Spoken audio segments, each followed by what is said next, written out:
Yes.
gives us your contacts.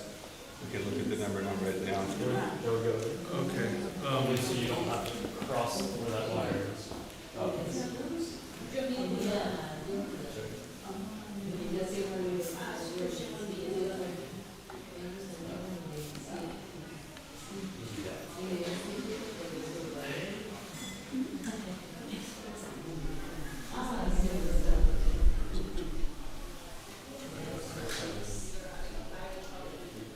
Okay, look. Okay, it's this. If you go down here. It's this one here. No, but, okay, look.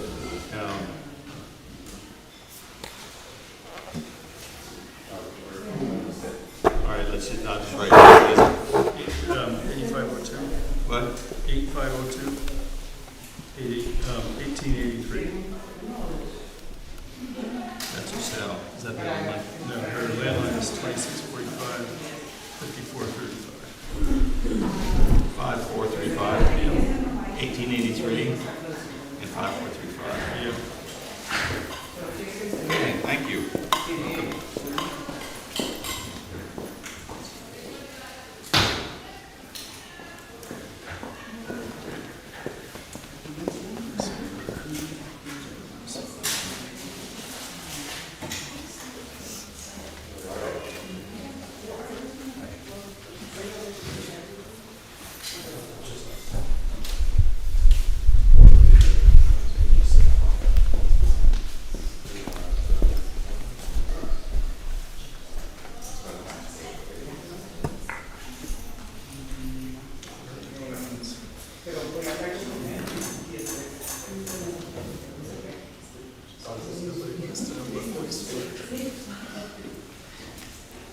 Ok, creo que ya estamos todos. Solo voy a dar una pequeña introducción y después los chicos van a continuar con el simposio. Bienvenidos, buenos días, gracias por estar aquí con nosotros. Este es el final de un curso, proyecto de investigación que tiene por nombre Manejo Sostenible de Aguas Residuales, y es una combinación de las ciencias sociales con ingeniería ambiental en Monteverde. Este proyecto es financiado por la National Science Foundation, la Fundación Nacional para las Ciencias de los Estados Unidos, y es parte de un programa de experiencia de investigación, experiencia internacional de investigación para estudiantes en el extranjero, digamos estudiantes americanos que vienen al extranjero a hacer investigación. Por eso se llama NSF IRS. Esas son las siglas de este curso, que poca gente entendía las siglas del curso, por lo menos aquí en el instituto. Mi nombre es Luisa Moreno, yo he sido la coordinadora del grupo de ellos y soy coordinadora de investigación aquí en el instituto. Para nosotros es un placer cerrar con esta presentación del simposio. Este curso ha sido el resultado de un esfuerzo colaborativo entre profesores de diferentes universidades que en colaboración montaron este programa. Y no quiero olvidar ninguno de los profesores, pero los voy a nombrar. El primero, Kevin Horner, que es profesor de Ingeniería Ambiental en la Universidad de West Virginia, en Estados Unidos.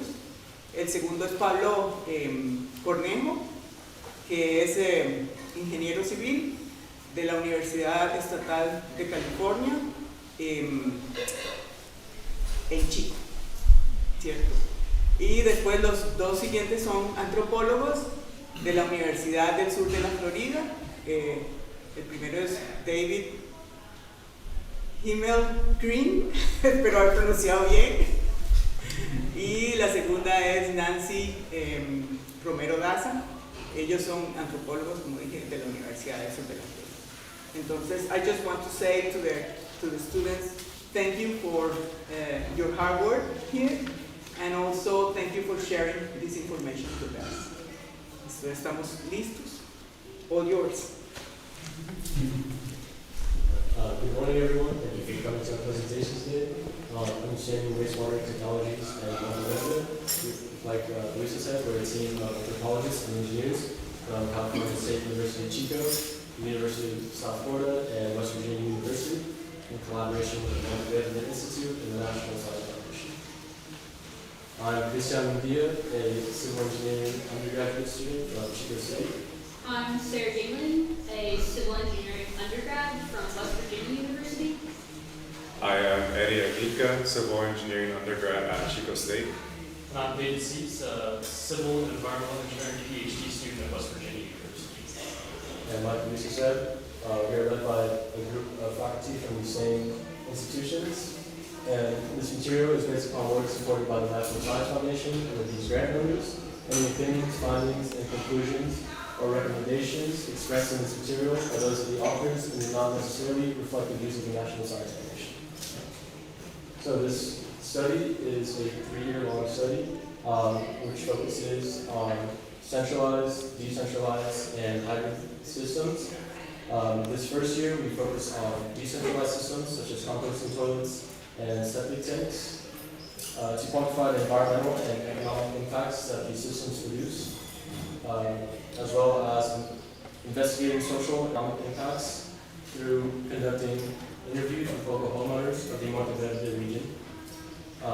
Also, please hold your questions if you have any till the end of the presentation, or we will have a Q&A session. And if you would like to write down any of your questions, we have some paper and pencils being passed out at the moment. Alright, so I'm going to start by telling you what systems we looked at. So our study encompassed 3 different septic tank technologies and 3 different composting toilet technologies.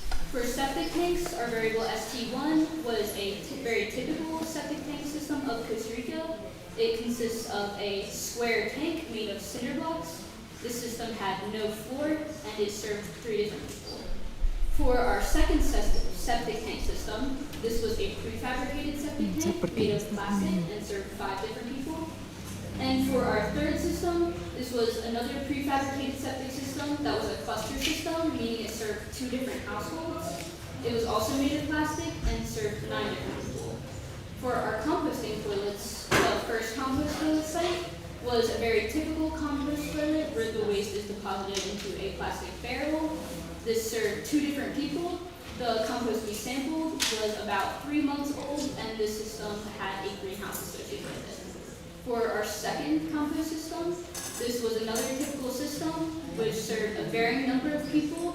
The compost we sampled was about 2 years old, and it did also have a greenhouse associated with it. For our third compost toilet site, this was an earth auger system, meaning that the waste is incorporated with an earth auger, just aerating it.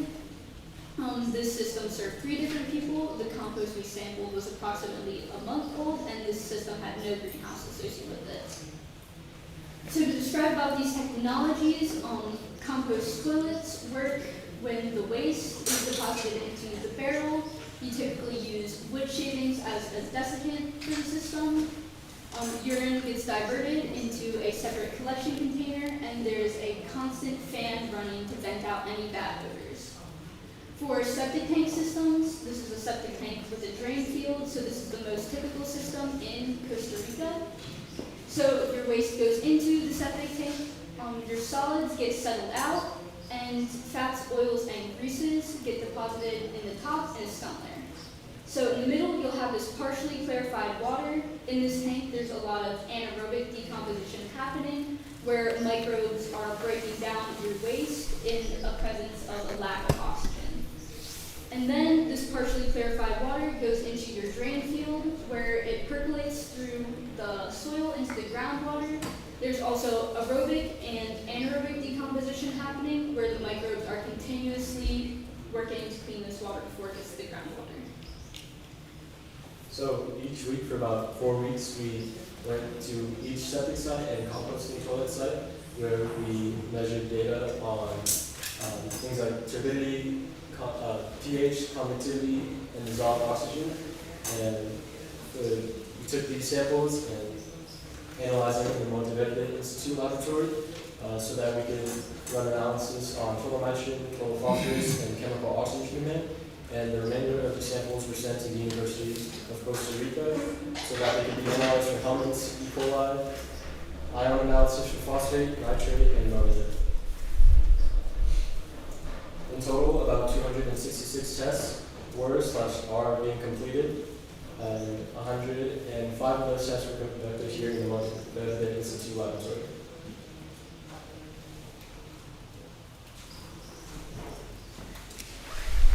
So we have some available results to present for you all. One of the important things was that in our study of nitrogen, phosphorus, and chemical oxygen demand over the course of the 6 weeks we were here, we didn't see any significant, and that is statistically significant, change in time. Part of that is because the processes that are happening in these systems take months to years to develop, and so we don't expect to see change in these concentrations over such a short time span. As far as nutrient production goes, all samples had much more nitrogen than phosphorus. This is to be expected based on the kinds of waste that they're treating. We see that septic sludge in ST1 and ST3 are pretty comparable. ST2 did not have any sludge, and so that's why it is significantly lower. The compost is also somewhat comparable over the 3 sites, except for the CT2. And the reason is CT2 didn't necessarily have a complete urine separation. And as more people urinated in this system than defecated, you get this accumulation of urea, this accumulation of nitrogen and phosphorus, which is why we see that advanced level of nutrient concentration. The general takeaway from this, though, is that all sites are a good source of nutrients and can be used in varying use cases, depending on what one wants to do.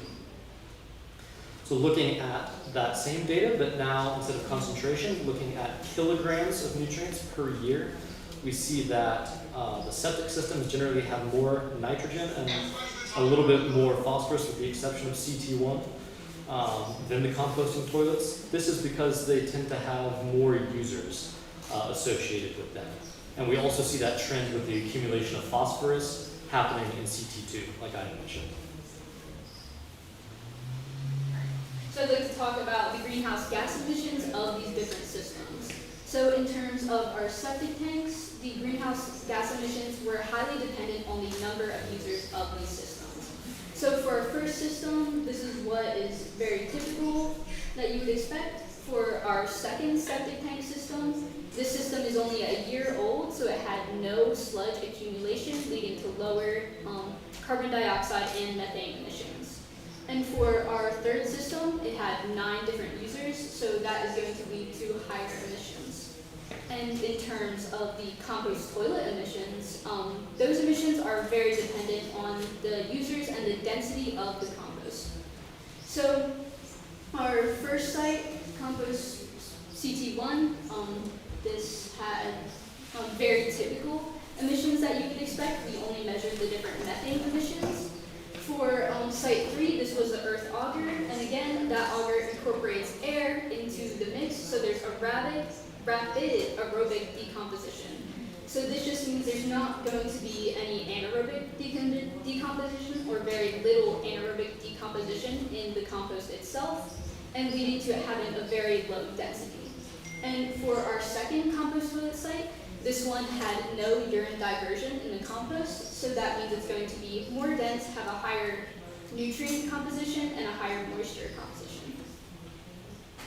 And so looking at these greenhouse gas emissions in terms of their CO2 equivalent emissions, we can compare all these sites on one graph and see that the compost toilet sites 1 and 2 have very dense compost, meaning they're going to have larger emissions. And for compost and septic sludge again, they're going to degrade anaerobically, which results in methane production. And it's important to note that methane production is a more potent greenhouse gas than carbon dioxide. And so now I'd like to speak on the treatment efficiency of the septic tanks. So for septic tanks, their job is to reduce the amount of nutrients that are going back into the environment. So to measure this, we wanted to see the percent of nutrient removal of these systems. So to do this, we used literature values from data to figure out how many nutrients are going into the system. And then we took our field sample measurements to figure out how many nutrients are going out of these systems. So you see that we had high removal of total phosphorus, and then there are the relative percents for total nitrogen removal and chemical oxygen demand removal.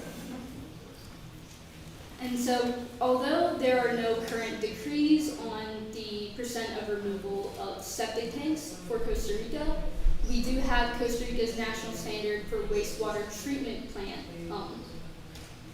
nutrient removals.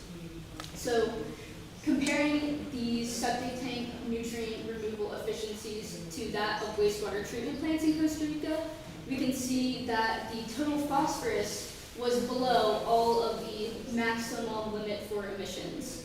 However, the total nitrogen and chemical oxygen demands were all higher than the national standard. One of the questions we got a lot from some of our stakeholders was whether or not the compost and the nutrients that these systems produce, whether or not it's safe and whether it can be used. And that's an important thing to know as we talk about life cycle assessment, as we talk about nutrient use. We ran tests for helminths and E. coli on all of our samples, and we've only received a few of them back from the University of Costa Rica. But so far, the results tell an interesting story.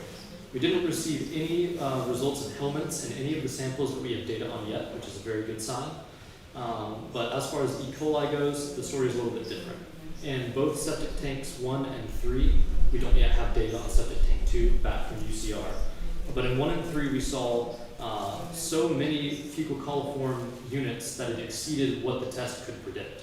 That is not uncommon in septic tanks. You would actually expect to see these really diverse microbial communities, including E. coli. But if you develop some kind of system where you wanted to pump the sludge out and use it, you would need to do some kind of treatment to ensure that that is a safe product. What's really interesting is in the composting toilets. You can see that composting toilet 3, CT3, its compost is a few weeks old. CT1 is a few months old, and CT2 is a few years old. That directly corresponds with the amount of E. coli that we see present. In CT3, which is just a few weeks, we see exceeding the maximum limit. We see still an unsafe level in CT1, and in CT2, it was below the minimum detection. So our recommendation is that if you want to use compost from composting toilets, you hold on to it for a few years to ensure that it's safe. And if you have the resources and if you feel it's necessary, definitely have a test run on it for E. coli to see what's in there. As mentioned before, there's currently no infrastructure to reuse these septic nutrients. For composting toilets, however, they are already directly set up for that. And some of the advantages for reusing urine is it's very nutrient rich, and it's great as an organic fertilizer. It's also a very cost-effective method to use, as you'll be cutting the cost of buying synthetic fertilizers, and it's also very environmentally friendly. As for using compost, it's a great benefit for soil health, and it's a good way to manage waste sustainably.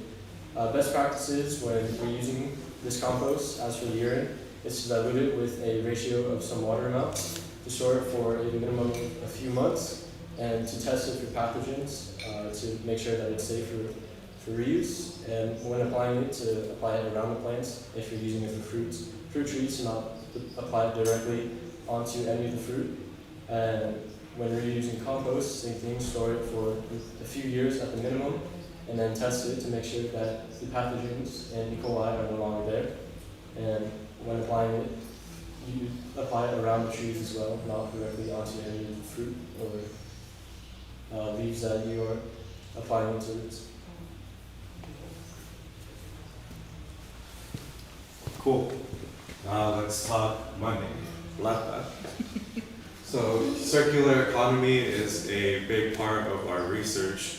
We focus on resource recovery and reuse, and reusing compost in agriculture is a prime example of that.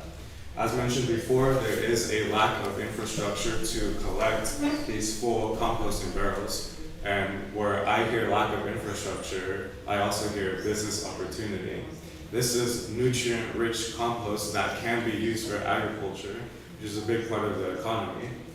You produce compost in your house, you let it sit for a minimum 2 years, And once that's ready to use, somebody with preferably a lot of land available, somebody that is a rancher with the knowledge on how to reuse this compost, can come and collect these compost barrels for you at little to no cost. And then you can apply it to various crops, banana platano trees, and ornamental plants if needed. These are all plants and crops that could use those nutrients, such as nitrogen, phosphorus, and potassium, to grow healthy. And of course, we would like this business to prioritize human health. Therefore, minimum 2 years of digestion in this barrel to satisfy health requirements, and that is a requirement set by the United Nations when we're using compost made from human feces. And then you have your crop yield, and you can sell your crops. And there's a lot of benefits to doing it this way. So here I want to emphasize these are prices for nitrogen fertilizer, just one fertilizer. We can see that prices began to spike around 2021, 2022. If you are familiar with the Ukraine war, that is a big part of this spike in prices, and you'll see on the next slide a little bit more of what I mean.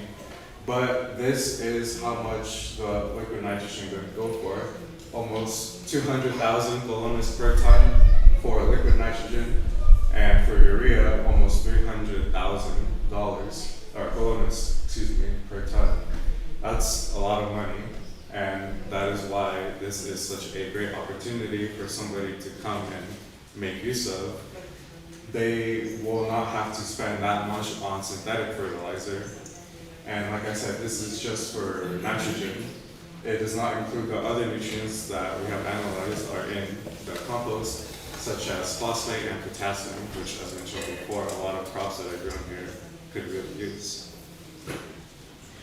And here you can see more of what I mean, why that Ukraine war really affected nitrogen prices. These are imports to Costa Rica from other countries in 2022, just for nitrogenous fertilizer. Almost 50% comes from Russia that has to come on ships. We have to pay for those fuel costs for those ships, and that is a big expense. Algeria is another big importer, the United States. So if we can reduce our dependency on synthetic fertilizer, that is a big win. It empowers Costa Rica to be less dependent on other countries to grow their agriculture. And just to give you a number, 62 billion colones in this year alone, just for this one type of fertilizer, not including potassium fertilizer, not including phosphate fertilizer, and other nutrients that farmers constantly have to buy. Environmental benefit of reusing nutrients found in compost is that you reduce pollution into rivers and streams. When you apply synthetic fertilizer into all those crops and you water them, that water leaches into the groundwater. It can leach into rivers and streams, and it can contaminate it, severely harming the wildlife that is there, severely endangering the potable drinking water that can be drawn from those sources, and that water trickles down all the way into the coast. Therefore, if you supplement your synthetic fertilizer with compost even a little bit, you are still providing a huge benefit to the environment by preventing that kind of pollution. And as mentioned before, there are economic benefits. The more composting barrels that are collected, the more money you will make. As mentioned before, this is a minimum 2-year investment. However, after those 2 years, depending on how many barrels you bring in and how you sell them or reuse them, whether that be selling them to farmers or reusing it on your own ranch and getting the profit from the crops that you sell, there are tremendous economic benefits to reusing the nutrients found in compost. These are capital costs of the two systems we analyzed. On the left, you see traditional septic tank costs, which range from 1 million colones to 1,500,000 colones. And on your right, you will see composting toilet capital costs. This is the initial cost it takes to build one of these systems, what you pay up front. And we see for the composting toilets, it's between 300,000 colones and 400,000 colones, almost half of the septic tank. And the big reason for this is that septic tanks, a lot of them are made out of concrete. You need cinder blocks, you need cement, you need steel rebar, and that can get pretty expensive. Not only that, these prices fluctuate depending on a lot of factors, and so that was a dominant contributor to the capital cost for septic tanks. Whereas for composting toilet, it is a much less heavy investment because you're not using all that concrete. You only need the toilet, some PVC pipes, the fan, and the cost of the barrels themselves. So you may be wondering what the where the cost differs in the different septic tank systems, and as you can see, the most expensive component of this individualized cost is the septic tank themselves. For site 2 and 3, they're both prefabricated, so it's just the plastic and it's not much else, such as in site 1 where you need cinder blocks, concrete, the rebar that goes into that, which is very much pricier than the prefabricated septic tanks. And same thing with the drain fields. Sites 2 and 3 use less infrastructure for the drain field, mostly just rocks, but for site 1 uses rocks and used tires, things like that. So that's where the main costs are associated with those individualized capital costs. Cool. And as for operation and maintenance for both systems, they are very hands-off systems, which is good. For the composting toilet, the only annual cost what we will pay each year will be for the electricity used to run this little fan, which is very important because it is what takes all of the bad odors from the barrel and disperses it outside rather than inside the home. And therefore we calculated it would be about 16,000 colones per year to run this fan. That's about $31 US per year to run this fan for 24 hours a day, 7 days a week for 1 year. And there are other costs. You need wood shavings to put into the composting toilet. However, we found that a lot of participants locally sourced their wood shavings either from a local wood shop or they were supplemented through some other means and paid little to no cost for these wood shavings. And as for labor, again, there is no infrastructure to come and collect these barrels, therefore all the labor is assumed to be done by the homeowners, therefore there is no cost there. As for septic systems, the cost is variable for maintenance because the maintenance is pumping out that sludge. And the rate at which you have to pump out the sludge depends on a variety of factors, such as the number of people in your house, which influences the size of your septic tank, whether you use a certified truck that is certified from the ministry, time of day, whether these honey trucks come and knock on your door and ask if you need your septic tank pumped, or if you call them. All of these factors influence how much you will pay to get your septic sludge pumped out. Average recommendation is about 3 to 5 years, and just to give you a very, very rough estimate, it is about 26,000 colones per cubic meter, which is a lot.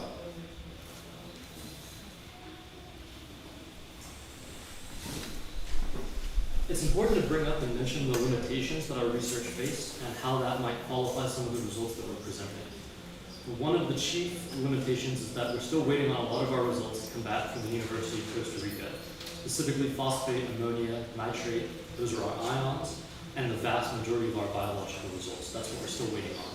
That will provide us a fuller and more complete picture of what's really going on in these systems. We also had some issues with our phosphorus standard, which we used to measure phosphorus. We actually ended up using a sample of white wine, which had phosphate in it, because we didn't have anything else that had phosphorus. As a result, the method we used to measure total phosphorus was slightly inaccurate, so our results may actually be slightly underrepresented. We also had, due to some broken lab equipment, we have a high probability of mismeasuring and cross-contamination between samples, which could definitely skew the results in some ways. As you'll see in the next presentation, the anthropological presentation, their data deals predominantly with locals in the Monteverde zone, but the 3 septic sites that we looked at deal with, or rather see waste that is coming predominantly from tourists. So there may be some questions about how applicable these results are to the community.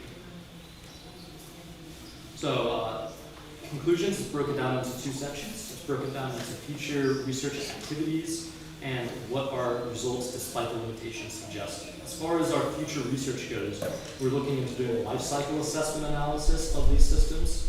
We're looking at adding biogardens to help further the treatment of these wastes. And then we're going to propose solutions based on some of the situations and issues that we've uncovered in this project. More research is also needed to confirm the results that we found due to some of these limitations. But despite these limitations, our results have some very interesting suggestions and takeaways.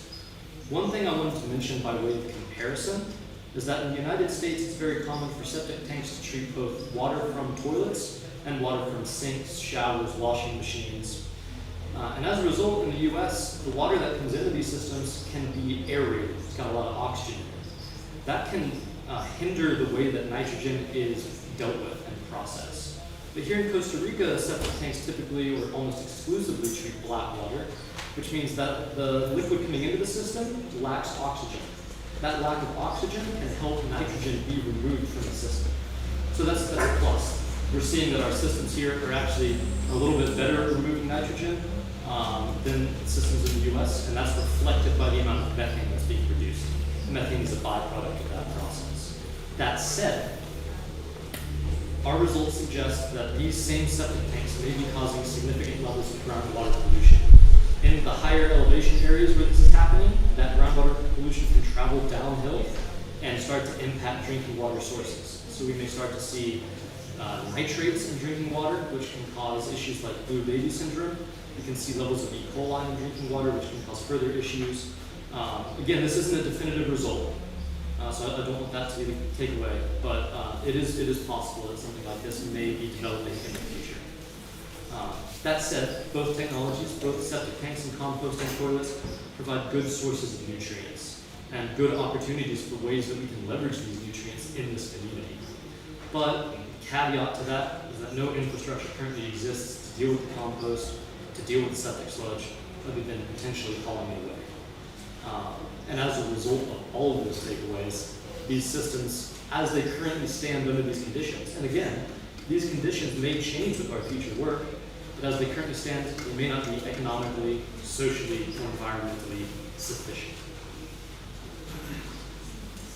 Thank you all very much for attending the engineering portion of the presentation. I think we're going to have about a 10-minute intermission between engineering and anthropology, but we can take any questions you might have. We'd be glad to enter into discussion with you all. So thank you.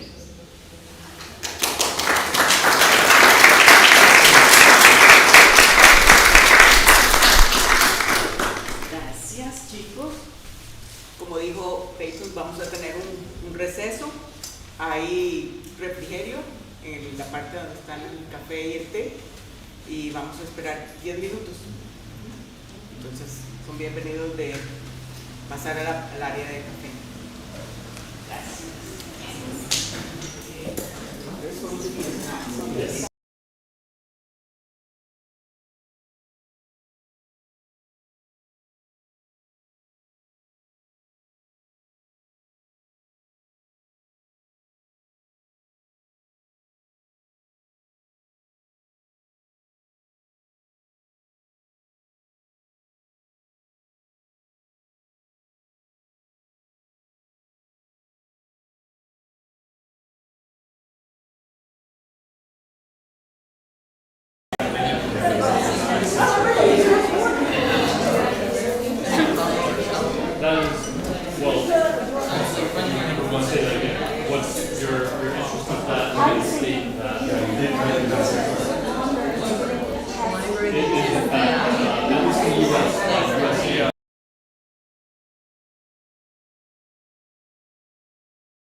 ¿Se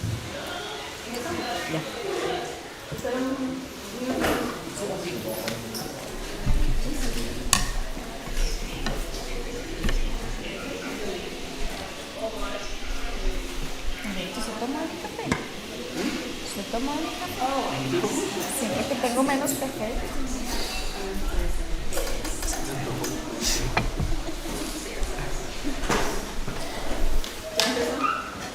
Sí, ya está.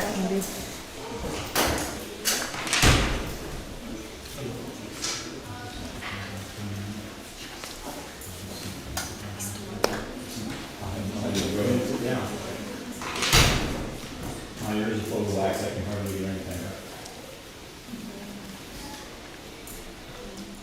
All right, welcome back, everybody, and welcome to the anthropology portion of our talk today. My name is Nick Kennedy. I'm a master's student at the University of South Florida studying medical anthropology. And I'm Tyler Osorio. I'm a PhD student also studying cultural applied anthropology at USF, University of South Florida. So, as we mentioned before, our project is an interdisciplinary project that focuses both on engineering and anthropology. So our presentation is going to be talking about the anthropological practices and the practices and conceptions of Monteverde wastewater treatment. We have our research team, so we have the students that you met before, including us, as well as our faculty, Dr. Pablo Cornejo, Dr. David Himmelgreen, Dr. Kevin Orner, and Dr. Nancy Rivera-Daza. We had two kinds of methodologies that we utilized in our project today. We conducted formal interviews, of which we conducted 32. This included a roughly 30-question interview that looked to interrogate the practices and perceptions of wastewater treatment in Monteverde. So we were asking people a lot about their septic systems and their experiences with different wastewater management types, as well as their perceptions on things such as composting toilets and the like. These interviews all lasted about 46 minutes, with a variation of some that were only about 16 minutes long to some going as long as an hour and 15 minutes. We also conducted free listing and pile sorting. We conducted 15 of these exercises. We will note that as we are still in our data analysis section of our project, the results that you will be hearing today are all coming from our formal interviews, and we will be continuing to analyze and making sure we distribute the data we get from our free listing and pile sorting later. This was an exercise where we were looking to understand people's perceptions on eco-toilets or composting toilets. We have an example of a composting toilet here, as we also discussed about earlier today in our engineering section of the symposium. During this exercise, we would ask people questions and ask them to list off various phrases and words that encapsulated their perception of composting toilets, and then ask them to group these words into different groups just to get a better, more cohesive understanding of how people conceive of this new form of technology. These on average lasted about 13 minutes. These also had a lot of variability. They could go from as short as 6 minutes long to 20 minutes, gaining some very key insights that we're very excited to analyze later and to share with you at a later time. So for our demographics, these are the demographics for the 32 formal interviews that we had. Most people, we asked where they were born. Most people were born in Costa Rica. We had about 72.7% of our interview participants were from Costa Rica. 21.2% were born in the United States, and then we had 6% who were born elsewhere. And they came from various places in the canton. We had 21% who live in Cerro Plano, 21.2% who lived in Santa Elena, 42% that lived in Monteverde proper, 6% from San Luis, and 6% from Canitas. We also had a variety of occupations. We had 39.4% of our participants who worked in tourism and hospitality, 15.2% who worked in research and education, 3% who worked in creative and entertainment-based fields, 6.1% who worked in maintenance, 15.2% who were retired, and 3% who listed their occupations as unemployed. We also had a fairly equal breakdown for gender. We had 48.5% of our participants were male, 51.5% of our participants were female. I'd like to see that. We did not have a lot of variety in age though. So our average age of our participants were 57.7 years old, and most people fell within that same area. So basically we had a lot of people coming from one generation. We did have some outliers. We did have some people who were in their 30s and some people who were in their 80s. But moving forward, that is one thing that we would like to address more on, getting a wider sample size for any future projects. So in discussing the results today, we have a few different things that we asked people about, our participants. We asked about septic tanks, especially expressed opinions and thoughts, and then as well as composting toilets and different management systems such as centralized, decentralized, or hybrid systems, which we will get into soon. So just keep in mind that those are the three main results that we will be discussing today. So with septic tanks, we have, basically what we have is, with septic tanks we talked about advantages and disadvantages. So what we did is we asked them, what is an advantage for you to have a septic tank, or what is an advantage for you to have a disadvantage? And so these are some of the themes that we have found through those 32 testimonials. So 9 of our participants mentioned an environmental advantage to septic tanks. 12 had mentioned maintenance advantages for septic tanks, 3 had mentioned cost, and 22 had mentioned functionality. And so here's an example of a quote that was mentioned by one of our participants that discusses how septic tanks, with the septic tanks there's no bad smells, they don't contaminate the environment, and they function, right? They function very well in the area and in Costa Rica, and it's a very practical system. That was a very common theme that had come up under functionality. With disadvantages, it's very similar actually in some of the codings or some of the themes that we found. So 9 of our participants mentioned environmental disadvantages, 12 mentioned functionality disadvantages, 8 mentioned maintenance disadvantages, 1 mentioned property size, which we felt was still really important, and we have a quote for that. And then 9 actually out of the 32 mentioned that there are no disadvantages to their septic tank or a septic tank. And so with the quotes that we have here, there is some uncertainty with levels of contamination. For example, if your septic tank doesn't have a floor, in this case with the participant, he wasn't sure if, because he did not have a floor, how contaminating that might be because of the solids that stay under, right, and stay there without being emptied out. And then we also have someone who had discussed the population density within certain areas of the canton and how it's possible that certain houses or certain properties that are very, very small may not be conducive for septic tanks. And so we felt that was really important to highlight. We also had multiple people who just, and one participant in particular who said there is no other option. Their perception of the situation is that even if I didn't like my septic tank, even if I have all these disadvantages, there's nothing else for me to do. There's not any other system that I'm comfortable with using. Now, with composting toilets, we asked various questions. The 2 main that we asked are, have you used one? And if yes, what was your experience? And then the following question was, would you install one in your home? So for the first one, these advantages and disadvantages are more on what people who have used septic tanks, what their likes were and what their dislikes were.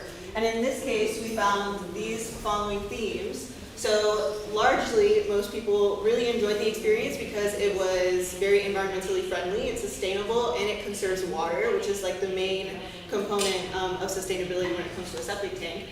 Followed with waste treatment. They're different from latrines, which is really interesting when we go on to the next slide. They're novelty, so it was something kind of like cool and new, and the experience was really interesting. Nothing, they were just kind of were like, okay. And then they were user-friendly, and then a few just did not specify. And so an example of especially the water and environmentally friendly one is that there was a lot of conversation around awareness of being able to save water and how that is very much tied to being environmentally friendly and sustainable. What was interesting is we did have one participant who said, oh, it was like normal, it was like using a normal toilet. However, when we asked